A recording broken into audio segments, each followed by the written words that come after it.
দেখছেন না সোহেল তাজ তার বাপের 100 বছরের জন্মদিবস না কি দিবসে গেছে তার বোন রেলয়া প্রধান উপদেষ্টাকে দাওয়াত দিতে। খেয়াল করছেন? সোহেল তাজ তো ভালো মানুষ, পলিটিক্সে নাইটাই খালি শরীর বাড়ায়, খালি শরীর নাড়াচাড়া করে, ভালো মানুষ। ওই গোখরা সাপ, একজন পাঞ্জাবি পরা গোখরা সাপ আর একজন হলো বডি বিল্ডিং গোখরা সাপ, সুযোগ পাইলেই কামড় দিবে। অতএব এই সুশীল ভদ্র আওয়ামী লীগের দ্বিতীয় পর্বের রাজনীতি পুনর্বাসনে ব্যর্থ হয়েছে। পপুলার এটা সাপোর্ট নাই, কোনোভাবে এটা হইতে দেওয়া হবে না। এখন হচ্ছে তৃতীয় পর্বের আওয়ামী লীগের পুনর্বাসনের রাজনীতি শুরু হয়েছে, সেইটার নাম হলো আওয়ামী জাতীয় পার্টির রাজনীতি। সেটা কি জিনিস তো বুঝতে পারছেন না? আওয়ামী লীগকে পুনর্বাসন করেছে বাংলাদেশের সব রাজনৈতিক দল, এটা আমি বারবার বলেছি। আওয়ামী লীগকে প্রথম পুনর্বাসন করেছে শহীদ প্রেসিডেন্ট জিয়াউর রহমানের উদারতা দিয়ে, এবং বিশ্বাস করে হাসিনাকে দেশে আসতে দিছে। আসার 2 সপ্তাহের ভিতরে তাকে শাহাদাত বরণ করতে হয়েছে।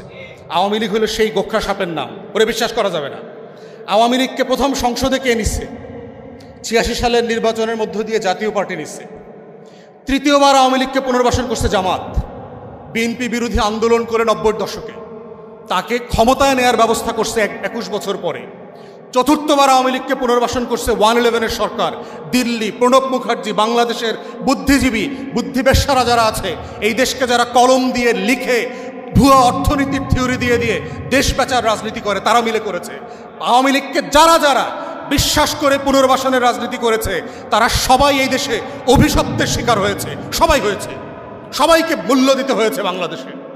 অতএব যারাই কোনো না কোনো নাটকের মধ্য দিয়ে আগামী দিনে আওয়ামী লীগ পুনর্বাসনের চেষ্টা করবে, তাদের জন্য অভিশাপ ওই ছবল রেডি আছে। কিন্তু কোনো না কোনো ফর্মে অভিশাপের শিকার হইতেই হবে, কারণ এই মাটি মির্জাফরের রক্ত নিতে পারবে না। আওয়ামী লীগের জন্ম কোন দিনে জানেন? কেউ জানেন? ওর জন্ম হয়েছে পলাশী দিবসে, 1949 সালের 23শে জুন। 1757 সালের 23শে জুন বাংলার স্বাধীনতার সূর্য অস্তমিত হয়েছিল পলাশীর আম্র কারণে।